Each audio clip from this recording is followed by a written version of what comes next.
오늘 우리 같이 상고할 본문 말씀은 요한복음 2장 1절부터 11절까지 말씀입니다.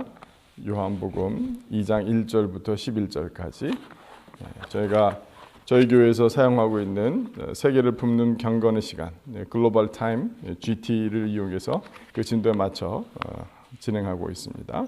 제가 한번 봉독해 드리도록 하겠습니다. 사흘째 되던 날 갈릴리 가나에 혼례가 있어 예수의 어머니도 거기 계시고 예수와 그 제자들도 혼례의 청함을 받았더니 포도주가 떨어진지라. 예수의 어머니가 예수에게 이르되 저들에게 포도주가 없다 하니 예수께서 이르시되 여자여 나와 무슨 상관이 있나이까? 내 때가 아직 이르지 아니하였나이다. 그의 어머니가 하인들에게 이르되 너희에게 무슨 말씀을 하시든지 그대로 하라 하니라. 거기에 유대인의 정결 예식을 따라 두세 통 드는 돌 항아리 6이 놓였는지라. 예수께서 그들에게 이르시되 항아리에 물을 채우라 하신즉 아귀까지 채우니 이제는 떠서 연회장에게 갖다 주라 하시매 갖다 주었더니 연회장은 물론 물로 된 포도주를 맛보고도 어디서 났는지 알지 못하되 물돈 하인들은 알더라. 연회장의 신랑을 불러 말하되 사람마다 먼저 좋은 포도주를 내고 취한 후에 낮은 것을 내거늘 그대는 지금까지 좋은 포도주를 두었도다 하니라. 예수께서 이 첫 표적을 갈릴리 가나에서 행하여 그의 영광을 나타내시며 제자들이 그를 믿으니라. 아멘. 네. 이게 제가 얼마 전에 설교한 본문이라 다시 또 이렇게 설교를 준비해서 우리 성도님들과 함께 은혜를 나눈다는 것이 참 약간 곤혹스러웠습니다. 제 전한 이 본문 설교를 듣지 못하신 분들도 오늘 와주셔서 참 감사하고 또 반갑습니다. 그러나 오늘 본문 가운데서 제가 말씀을 쭉 보면서 제 마음 가운데 주신 은혜 함께 나누기 원하는데요. 우리가 인생을 살고 신앙생활을 하다 보면은 우리가 열심히 기도하고 주님 앞에 나가 매달리지만 주님께서 거절하시는 것 같을 때, 그럴 때가 분명히 있습니다. 오늘 본문 가운데도 예수님과 제자들이 우리가 잘 아는 것처럼 혼례의 청함을 받았습니다. 성경학자들에 의하면 이건 아마 친척의 혼례였을 것이다 라고 이야기들을 합니다. 그래서 예수님 어머니 마리아가 그 친척 집안에 이 혼례에 참 어려움이 생긴 것을 보고 가만히 있을 수 없었습니다. 그래서 예수님께 나와서 예수님 포도주가 떨어졌습니다라고 함께 예수님께 이제 부탁을 하죠. 그런데 예수님께서 그때 어머님에게 좀 뜬금없이 이런 말씀을 하십니다. 오늘 본문 4절 말씀을 보시면 예수께서 이르시되 여자여 나와 무슨 상관이 있나이까? 내 때가 아직 이르지 아니하였나이다 라고 예수님께서 거절하시는 것 같은 그런 그런 말씀을 하십니다. 우리가 잘 알고 있는 수로보니게 여인도 그 사람은 이방인이었습니다. 그 딸이 아파서 예수님께 좀 도움을 구하러 때 예수님께서는 자신은 먼저 유대인을 향해서 오셨노라고 하시면서 그 여인의 또 요청을 또 거절하시기도 하셨습니다. 그런데 오늘 이 4절에서 마리아의 기도와 또 우리가 수로보니게 여인의 사례를 통해서 분명히 알 수 있는 것처럼 예수님께서 오히려 우리의 기도를 거절하실 때에 거절하시는 것처럼 보일 때에 분명히 우리가 기도하지만 기도에 노라고 말씀하실 때가 있습니다. 노도 분명한 기도 응답입니다. 또 그것이 우리의 유익을 위한 것임을 우리는 너무 잘 압니다. 그러나 예수님께서 최종적으로 노라고 말씀하시기 전에 우리가 기도를 시작했는데 그래도 불구하고 예수님께서 들어주지 아니하시는 것 같고 거절하시는 것 같을 때 그때마다 오히려 굉장히 그 신앙이 성숙하고 오늘 우리가 살펴보는 두 여인의 경우를 보더라도 굉장히 신앙이 신학적인 문제에 깊이 해결을 받는 그런 귀하고 놀라운 역사 그리고 그런 일들을 통해서 말미암아 주님의 역사가 흥왕이 일어나는 그런 공통점을 우리는 발견할 수 있습니다. 오늘 분명히 마리아는 예수님과 기도로 씨름하면서 예수님께 요청하면서 고민했던 것은 무엇이냐면 하나님의 때가 언제입니까? 라고 깊이 예수님과 함께 지금 얘기하고 있는 것입니다. 예수님은 아직은 내가 예수 그리스도라는 사실, 메시아라는 사실이 드러날 때가 되지 않았습니다. 라고 오히려 어머님인 예수님께 말씀을 하고 있는 것을 볼 수 있습니다.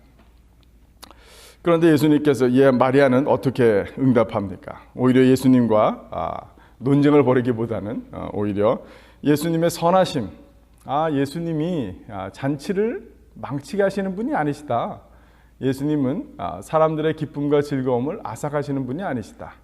나는 잘 알지 못하지만 비록 하나님의 때에 대해서도 난 잘 알지 못하겠지만 그래도 불구하고 하나님의 선하심에 기대고 의지하여서 내가 할 일은 해야 되겠다 라는 그런 입장으로 하나님께 나아가는 모습을 볼 수 있는 것입니다. 그러면서 오히려 어머니가 하인들에게 이르되 너에게 무슨 말씀을 하시든지 그대로 하라 하니라 라고 얘기하고 있습니다.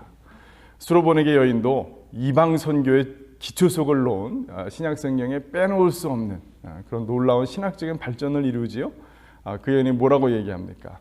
주인상에 내가 비록 개일지라도 개도 주인상에서 떨어지는 부스러기라도 먹습니다. 주님, 저에게 부스러기 같은 은혜라도 주십시오. 저는 그 은혜조차도 충분합니다.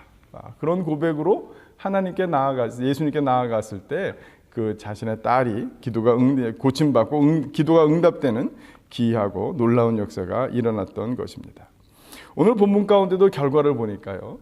사실은 이 본문은 처음에 사흘째 되던 날이라는 표현이 1절에 나오는데 이 사흘째 되던 날이라는 것은 예수님이 첫 제자들을 부르시고 제자들과 함께 지낸 사흘째 되는 날이었습니다. 예수님이 침례를 받으신 다음에 그래서 이제 사실은 가장 큰 문제가 되었던 것이 무엇이냐면 오늘 이 기적은 참으로 재미있는 기적입니다. 그렇죠? 예수님이 기적을 베푸시면 모든 사람의 주변 사람들이 분명 금방 압니다. 그런데 오늘 기적은 이게 기적이라는 것이 나중에는 퍼졌겠지만 그 기적이 일어나는 현장에서 기적이 일어나는 순간에 이것은 놀라운 기적이다라는 것을 알게 된 사람들은 몇몇 안 됩니다. 그 중에 가장 핵심적인 사람들이 누굽니까? 오늘 본문의 마지막에 보시면 11절에 우리 11절 말씀 같이 함께 읽어볼까요? 시작. 예수께서 이 첫 표적을 갈릴리 가나에서 행하여 그의 영광을 나타내심에 제자들이 그를 믿으니라. 예수님께 가장 소중했던 사람, 꼭 필요했던 사람, 예수님의 사역에 없어서는 안 되는 사람들, 그 사람들이 첫 제자들이었습니다. 비록 그들이 예수님께 와보고 예수님의 말씀이나 가르침이나 인품이나 범상치 않고 정말 그 증언이 있었죠. 침례 요한의 추천이 있었고 증언이 있었습니다만 그래도 불구하고 개인적인 깊은 확신들이 필요했을 그때에 마리아의 예수님이 거절하시는 것 같을 때 마리아가 오히려 더 깊은 기도로 또 나아가고 요청함으로 말미암아 무슨 일이 일어났다고요? 제자들이 예수님이 그리스도라는 사실을 분명히 믿게 되는 기이하고 놀라운 역사가 있었던 것입니다. 수로보네게 여인은 우리가 이방 선교의 기초석이라고 제가 말씀을 드렸었는데요. 그것은 그 당시 이스라엘 사람들의 그 믿음과 자기 자신의 그 선입견들 꼭 갇혀 있었던 그것을 뒤흔드는 참 놀라운 역사가 그 자리에 있었던 것입니다. 사랑하는 성도 여러분, 여러분의 신앙생활은 어떠십니까? 여러분의 오늘날 여러분의 기도 제목은 어떠십니까? 오랫동안 기도했던 기도 제목이 응답되지 아니하는 것 같고 내가 마음의 소원이 이거는 참 하나님께도 좋은 일인데 이 기도가 내 개인에만 좋은 게 아니라 이 기도가 응답되면 하나님께도 좋은 일일 텐데 왜 응답이 안 해주실까? 그런 고민과 염려와 또 오히려 그것 때문에 또 기도의 자리에 더 깊이 못 나고 계시지는 않습니까? 이 시간 우리가 오늘 함께 한번 깊이 고민해 봐야 되겠습니다. 주님께서 거절하신 것이 아니라 아직 노라고 말하시기 전에 거절하신 것 같을 때에 내가 낙심할 것인가? 오히려 주님께 더 나아가지 못할 것인가? 오히려 이때가 내가 주님께 더 나아가서 내가 더 알아야 될 신학적인 문제, 아니 꼭 신학적인 문제를 넘어서서 신앙의 문제에 있어서 내가 하나님이 어떤 분인지를 더 깊이 알아가는 기회로 삼을 것인가? 그것을 우리가 오늘 결단하는 이 아침이 되었으면 좋겠습니다.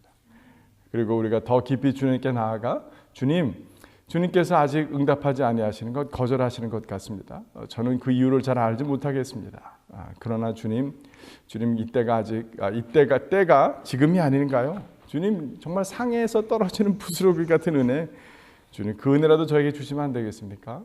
그런데 우리가 잊지 말아야 될 것, 주님 저는 예수 그리스도의 자녀가 되어 그리스도를 믿음으로 말하면 하나님의 자녀가 되었고 내가 하나님을 아버지로 부르고 있습니다. 주님 나는 아버지가 나에게 주실 그 은혜를 바라며 주님 나아갑니다.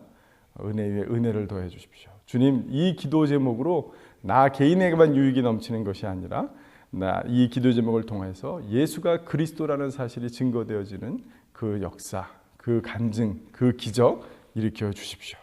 우리 그런 기도 제목으로 함께 나아가는 이 새벽에 되시기를 주님의 이름으로 축원합니다. 이 시간 함께 또